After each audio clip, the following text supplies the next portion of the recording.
Hi everyone, welcome back to my channel. ನಮಸ್ತೆ, ಎಲ್ಲರೂ ಹೇಗಿದ್ದೀರಾ? ಇವತ್ತಿನ ನನ್ನ recipe healthy ragi badam drink for kids. ಇದು ತುಂಬ ಆರೋಗ್ಯಕರವಾದಂಥ ಹೆಲ್ದಿ ಡ್ರಿಂಕ್ ಮಕ್ಕಳಿಗೆ, ರಾಗಿ ಡ್ರಿಂಕ್. ಅದನ್ನು ಬಾದಾಮಿ ಹಾಕಿ ಹೇಗೆ ಮಾಡೋದು ಅಂತ ಇವತ್ತಿನ ರೆಸಿಪಿಯಲ್ಲಿ ಹೇಳ್ಕೊಡ್ತೇನೆ. ಇವತ್ತಿನ ಎಪಿಸೋಡಲ್ಲಿ ಹೆಲ್ದಿ ರಾಗಿ ಬಾದಾಮಿ ಡ್ರಿಂಕ್ ಬಗ್ಗೆ ತಿಳ್ಕೊಳ್ಳೋಣ. ಮೊದಲು ಇದಕ್ಕೆ ಬೇಕಾಗಿರುವಂಥ ಸಾಮಗ್ರಿಗಳು ನೋಡೋಣ. ರಾಗಿ ತೊಗೊಳ್ಳಿ, ಒಂದು 50 ಗ್ರಾಮ್ ಅಷ್ಟು.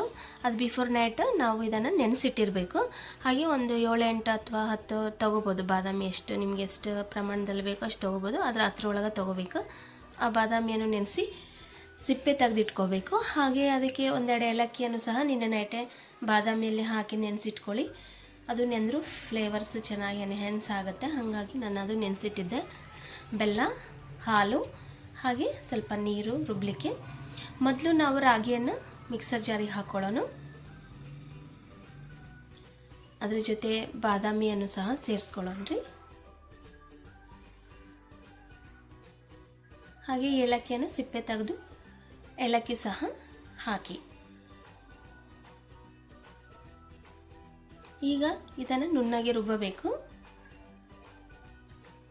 ಇದನ್ನು ನುಣ್ಣಗೆ ರುಬ್ಕೊಂಡು ಇದನ್ನು ನಾವು ಸೋಸಿ ಇದರ ಹಾಲನ್ನು ತೆಗಿಬೇಕು. ಹೀಗೆ ರುಬ್ಬಿ ನಾವು ಹಾಲು ಡೈರೆಕ್ಟ್ ಮಾಡಬಾರ್ದು. ಇದಕ್ಕೆ ನಾವು ಸೋಸೋದ್ರಿಂದ ರಾಗಿಯಲ್ಲಿನ ಮೇಲೆ ಸಿಪ್ಪೆ ಎಲ್ಲ ಇರುತ್ತಲ್ಲ, ನೆನೆಸಿರ್ತೀವಲ್ಲ ಓವರ್ ನೈಟೆಲ್ಲ, ಹಾಗಾಗಿ ಅದರ ಹಾಲೆಲ್ಲ ಸರಿಯಾಗಿ ಸೋಸಿದ್ರೆ ಮೇಲೆ ಅದರ ಸಿಪ್ಪೆ ಎಲ್ಲ ಬರುತ್ತೆ. ಅದ್ರ ಜೊತೆನೇ ಬೇಯಿಸ್ಬೋದು, ಇನ್ನೂ ಹೆಚ್ಚು ಕ್ಯಾಲ್ಶಿಯಂ ಇರುತ್ತೆ. ಆದರೆ ಮಕ್ಕಳು ಇಷ್ಟಪಡೋದಿಲ್ಲ. ನಾವು ಅದನ್ನು ಸೋಸಿನೇ ನಾವು ಅದನ್ನು ಮಾಡಿಕೊಟ್ರೆ ಮಕ್ಕಳು ಎಷ್ಟು ಇಷ್ಟಪಟ್ಟು ತಿಂತಾರೆ. ಈ ಥರ ಅದನ್ನು ಸೋಸಬೇಕು. ರಾಗಿಯಲ್ಲಿ ಹೆಚ್ಚು ಕ್ಯಾಲ್ಶಿಯಂ ಇರುತ್ತೆ, ಐರನ್ ಇರುತ್ತೆ. ಹಾಗೆ ಬಾದಾಮಿಯಲ್ಲಿ ವಿಟಮಿನ್ ಇ ಇದೆ, ಆಂಟಿ ಆಕ್ಸಿಡೆಂಟ್ಸ್ ಇದ್ದಾವೆ. ಇವೆಲ್ಲವೂ ಸಹ ಮಕ್ಕಳ ಹೆಲ್ತಿಗೆ ತುಂಬ ಒಳ್ಳೆಯದು. ಹಾಗೆ ಬೆಲ್ಲದಲ್ಲೂ ಸಹ ಹೆಚ್ಚು ಪೊಟ್ಯಾಷಿಯಮ್, ಮ್ಯಾಗ್ನೀಷಿಯಮ್ ಇರುತ್ತೆ. ಇದು ಸಹ ತುಂಬ ಶುಗರ್ ಫ್ರೀ ಇರೋದ್ರಿಂದ ಇದು ಸಹ ಮಕ್ಕಳಿಗೆ ತುಂಬ ಹೆಲ್ದಿ. ಈ ಥರ ಹೆಲ್ದಿ ಡ್ರಿಂಕನ್ನು ನಾವು ಈ ಸಮ್ಮರಲ್ಲಿ ಮಾಡಿಕೊಟ್ರೆ ಮಕ್ಕಳು ತುಂಬ ಇಷ್ಟಪಟ್ಟು ಕುಡಿತಾರೆ. ಹಾಗೆ ಅವ್ರ ಹೆಲ್ತಿಗೂ ತುಂಬ ಒಳ್ಳೆಯದು.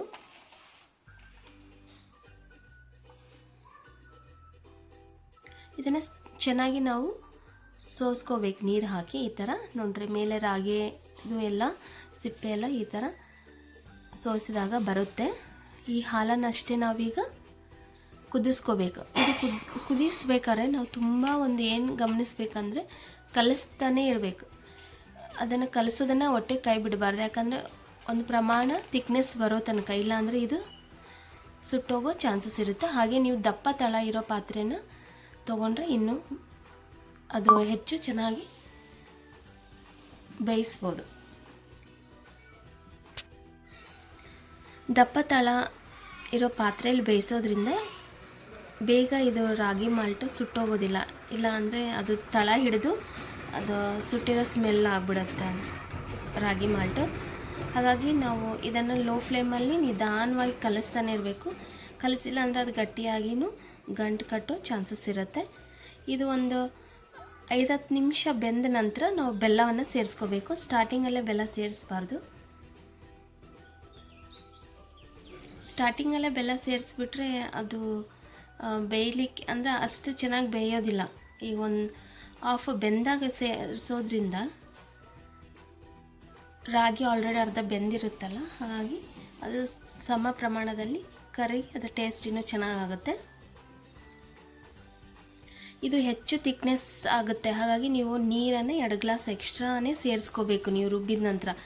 ಇಲ್ಲಾಂದರೆ ತುಂಬ ದಪ್ಪ ಆಗುತ್ತೆ. ಇದು ರಾಗಿ ಬೇಯಲಿಕ್ಕೂ ಟೈಮ್ ತೊಗೊಳುತ್ತೆ. ಒಂದು 8-10 ನಿಮಿಷನೇ ಬೇಯಿಸ್ಬೇಕು ನೀವು ಇದನ್ನು. ಯಾಕಂದರೆ ರಾಗಿ ಹೆವಿ ಫುಡ್ ಅಲ್ವಾ, ಸರಿಯಾಗಿ ಕುದಿಸ್ಕೋಬೇಕಿನ್ನು.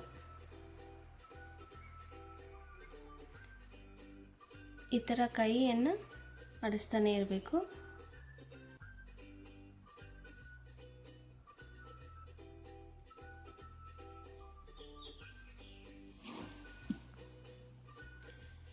ಈಗ ಇದನ್ನು ಸರ್ವ್ ಮಾಡಿ ನನ್ನ ಮಗನಿಗೆ ಕೊಟ್ಟಿದ್ದೆ. ಟೇಸ್ಟ್ ತುಂಬ ಚೆನ್ನಾಗಿದೆ ಅಂಥೇಳಿ ನನ್ನ ಮಗ ಎಂಜಾಯ್ ಮಾಡ್ದೆ. ಆ್ಯಕ್ಚುಲಿ ಇದು ಮಕ್ಕಳು ಬೋನ್ ಹೆಲ್ತಿಗೆ ತುಂಬ ಒಳ್ಳೆಯದು. ನೀವು ಮನೆಯಲ್ಲಿ ಮಸ್ಟ್ ಆ್ಯಂಡ್ ಶುಡ್ ಟ್ರೈ ಮಾಡಿರಿ. Thank you for watching. Bye, take care.